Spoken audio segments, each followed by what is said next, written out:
உங்களுக்காகவே இந்த வார்த்தையை சொல்லி ஆசீர்வதிக்க தேவன் விரும்புகிறார். ஆபகுக் புஸ்தகத்திலே 3ஆம் அதிகாரம் 18ஆம் வசனம். நான் கர்த்தருக்குள் மகிழ்ச்சியாயிருப்பேன், என் ரட்சிப்பின் தேவனுக்குள் களி கூறுவேன்.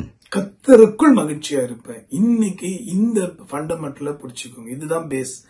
ஆண்டவராக இயேசு கிறிஸ்து சேனைகளை கர்த்தருடைய நாமத்தை நம்புகிற அத வார்த்தையை விசுவாசிக்கிற உங்களுக்கு மகிழ்ச்சி நிச்சயம் உண்டு.